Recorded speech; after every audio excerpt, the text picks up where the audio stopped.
Breaking news. నటి Ranya Rao gold smuggling case కీలక మలుపు తిరిగింది. తెలుగు నటుడు తరుణ్ రాజ్ కొండూరును పోలీసులు అరెస్ట్ చేశారు.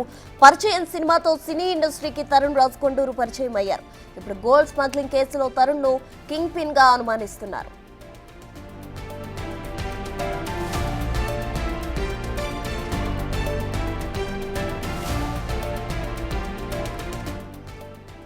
నటి రన్యారావు గోల్డ్ స్మగ్లింగ్ కేసుకు సంబంధించి కూడా కీలక విషయాలు వెలుగు చూస్తున్నాయి. తెలుగు నటుడు తరుణ్ రాజ్ కొండూరులో కింగ్ పిన్ గా ఉన్నారంటూ కూడా వార్తలు వస్తున్నాయి. అటు తెలుగు నటుడు తరుణ్ రాజ్ కొండూరును ఇప్పటికే పోలీసులు అదుపులోకి తీసుకున్నారు. పరిచయం సినిమాతో సినీ ఇండస్ట్రీకి తరుణ్ రాజ్ కొండూరు పరిచయం అయ్యారు. ఇప్పుడు గోల్డ్ స్మగ్లింగ్ కేసులో అతనే కింగ్ పిన్ అంటూ కూడా అనుమానాలు వ్యక్తం చేస్తున్నారు పోలీసులు. అతన్ని అదుపులోకి తీసుకున్నారు. రన్యారావు గోల్డ్ స్మగ్లింగ్ కేసులో కీలక మలుపు వచ్చింది అని చెప్పుకోవచ్చు. అటు తరుణ్ రాజ్ ను పోలీసులు అదుపులోకి తీసుకుని ఆయన్ను విచారించే అవకాశం కనిపిస్తుంది. ఇదే అంశానికి సంబంధించి పూర్తి వివరాలు మా ప్రతినిధి సురేష్ లైవ్ లో అందిస్తారు. సురేష్, గోల్డ్ స్మగ్లింగ్ కేసులో విచారణ కొనసాగుతుంది. అందులో భాగంగా ఎవరెవరికి లింకులు ఉన్నాయనే దానిపై ఇటు సిఐడి పోలీసులతో పాటు డిఆర్ఐ అధికారులు కూడా విచారణ వేగవంతం చేశారు. దాదాపు 14 కిలోల గోల్డ్ స్మగ్లింగ్ చేస్తూ కన్నడ నటి దొరకడం జరిగింది. ఆమెకు సంబంధించి దుబాయ్ నుంచి గోల్డ్ స్మగ్లింగ్ చేస్తున్నట్టు కూడా డిఆర్ఐ అధికారులు గుర్తించడం జరిగింది. అయితే ఆమె తండ్రి ఐపీఎస్ అధికారి కావడంతో ఒక్కసారిగా ప్రోటోకాల్ వినియోగించుకొని అనేక సార్లు దుబాయ్కి వెళ్ళి మొత్తం 25 సార్లు వెళ్ళొచ్చినట్టు ఇప్పటికే డిఆర్ఐ అధికారులు గుర్తించడం జరిగింది. అంతకుముందు ఎంత బంగారాన్ని ఇక్కడ తీసుకొచ్చారో, అసలు ఈ గోల్డ్ స్మగ్లింగ్ వెనుక ఉన్నటువంటి లింకులు ఏంటనే దానిపై కూడా పూర్తిగా ఆరా తీస్తున్నారు. ఈరోజు మరో సినీ ఇండస్ట్రీకి సంబంధించిన తెలుగు హీరోని అదుపులోకి తీసుకోవడం జరిగింది. అతనికి సంబంధించి రన్యారావుతో చాలా కీలక సంబంధాలు ఉన్నాయి. ఈ కేసులో ఇతనే కింగ్ పిన్గా ఉన్నట్టు వివరిస్తున్నారు. అదేవిధంగా దుబాయ్ ఇతర దేశాల్లో కూడా అనేక గోల్డ్కి సంబంధించిన వ్యాపారం చేస్తున్నట్టుగా పోలీసులు అనుమానిస్తున్నారు. ఆ కోణంలోనే దర్యాప్తు చేస్తున్నారు. అయితే పరిచయం సినిమాతో ఇండస్ట్రీకి పరిచయమైనటువంటి వ్యక్తి ఇతను. దీనికి సంబంధించే ఇప్పుడు ఎవరెవరికి గోల్డ్ స్మగ్లింగ్ చేశాడు, రన్యారావుకి ఇతనికి సంబంధాలు ఏంటి, వారికి సంబంధించిన పూర్తి వివరాలు రాబట్టే ప్రయత్నం చేస్తున్నారు. అయితే ఈ కేసులో తరుణ్ రాజ్ చాలా కీలకంగా ఉన్నట్టు తెలుస్తుంది. ఇతనే కింగ్ పిన్గా ఉన్నట్టు కూడా పోలీసులు అనుమానిస్తున్నారు. ఇటు డిఆర్ఐ అధికారులు కూడా తరుణ్ రాజ్కి రన్యారావుకి సంబంధాలు ఏంటి, అసలు ఎప్పటి నుంచి వీరిద్దరి మధ్య పరిచయం ఉంది, దాదాపు 10 సంవత్సరాల నుంచి కూడా వీరిద్దరు కలిసి ఈ బిజినెస్ చేస్తున్నట్టుగా గుర్తించడం జరిగింది. వీరికి పరిచయం ఉందని చెప్పేసి పోలీసులు ఇన్వెస్టిగేషన్లో బయటపడడం జరిగింది. ఇక రన్యారావు భర్తని కూడా అదుపులోకి తీసుకొని పోలీసులు విచారించిన సమయంలో తనకి ఎలాంటి సంబంధం లేదు ఈ కేసుతోని, తనకు తెలియకుండానే దుబాయ్కి వెళ్ళి వచ్చిందని చెప్పేసి ఆయన భర్త చెప్పినట్టుగా పోలీసులు చెప్పడం జరిగింది. అదేవిధంగా రన్యారావు ఈ 25 సార్లు దుబాయ్కి వెళ్ళొచ్చిన సందర్భంలో ఎంత గోల్డ్ని హైదరాబాద్ ఇటు కర్ణాటకకు తీసుకొచ్చింది, ఆ కర్ణాటక తీసుకొచ్చిన తర్వాత ఎవరికి అందించిందనే దానిపైన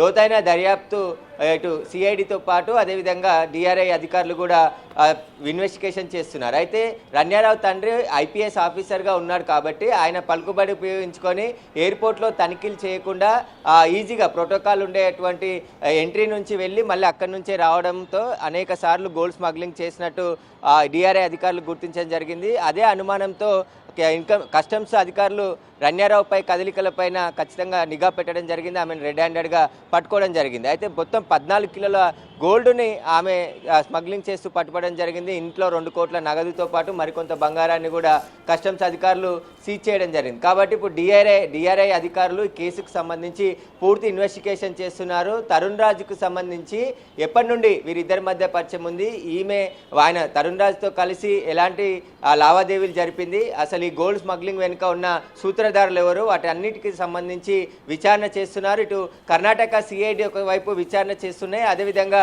డిఆర్ఐ అధికారులు కూడా ఈ కేసులో ఇన్వెస్టిగేషన్ చేస్తున్నారు. ఇంకా ఎంతమంది ఇప్పటికే 2 అరెస్ట్ చేసి రిమాండ్కి తరలించారు కాబట్టి ఇప్పుడు తరుణ్ రాజును కూడా అదుపులోకి తీసుకున్నారు. అతన్ని కూడా అరెస్ట్ చేసి రిమాండ్కి తరలించే అవకాశం కనబడుతుంది. తరుణ్ రాజే ఈ కేసులో చాలా కీలకమైన వ్యక్తిగా డిఆర్ఐ అధికారులు కూడా గుర్తించడం జరిగింది. Thank you Suresh.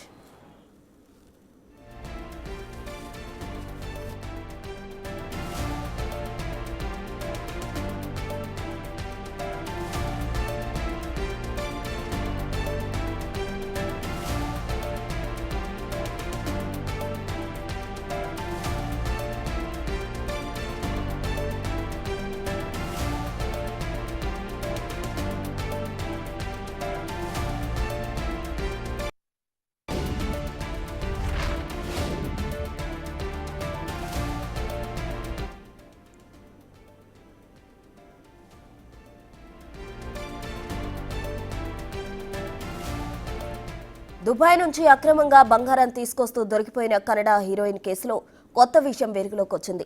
రణ్యతో తనకు గతేడాది నవంబర్లో వివాహమైందని, అయితే డిసెంబర్ నుంచే తాము విడిగా ఉంటున్నామని ఆమె భర్త జతిన్ హొక్కేరి కోర్టులో వెల్లడించారు.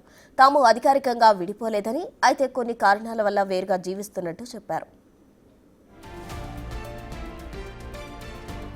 జతిన్ను డైరెక్టరేట్ ఆఫ్ రెవెన్యూ ఇంటెలిజెన్స్ అధికారులు ఇప్పటికే విచారించారు. తనను అరెస్ట్ చేయకుండా ముందస్తు బెయిల్ ఇవ్వాలని ఉన్నత న్యాయస్థానంలో ఆయన అర్జీ వేసుకున్నారు.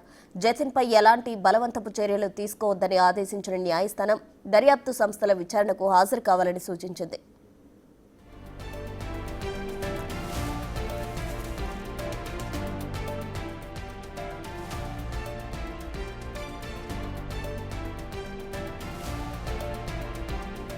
స్మగ్లింగ్ కేసులో అరెస్టు నుంచి మినహాయించాలని కోరుతూ వేసిన పిటిషన్లో భాగంగా ఈ విషయాన్ని వెల్లడించారు. తదుపరి విచారణ వరకు హుక్కేరీపై ఎలాంటి చర్యలు తీసుకోవద్దని గత వారం కర్ణాటక హైకోర్టు ఆదేశాలు ఇచ్చింది.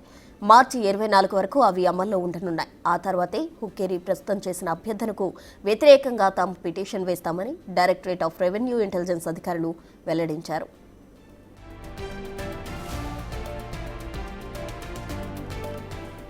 కర్ణాటక డీజీపీ ర్యాంక్ అధికారి కె రామచంద్రరావు రణ్యకు సవతి తండ్రి. అయితే ఆమె కార్యకలాపాలతో ఎటువంటి సంబంధం లేదని చెప్పారాయన.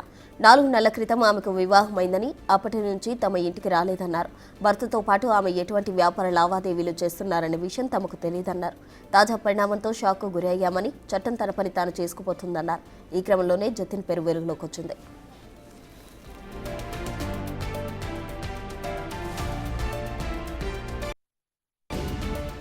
4 నెలల కిందటే బెంగళూరులోని పంచదార హోటల్ తాజ్ వెస్ట్ ఎండ్లో రణ్య జతిన్ వివాహం జరిగింది. ఇంటీరియర్ డిజైనర్గా నగరంలో ఒక రెస్టారెంట్ యజమానిగా ఉన్న జతిన్ ముంబై, ఢిల్లీలకు తన వ్యాపారాన్ని విస్తరించేందుకు ప్రయత్నాలు చేస్తున్నారని పోలీసులు గుర్తించారు. వీరిద్దరూ కలిసి పలుమార్లు దుబాయ్ వెళ్లొచ్చారని విచారణలో వెల్లడైంది.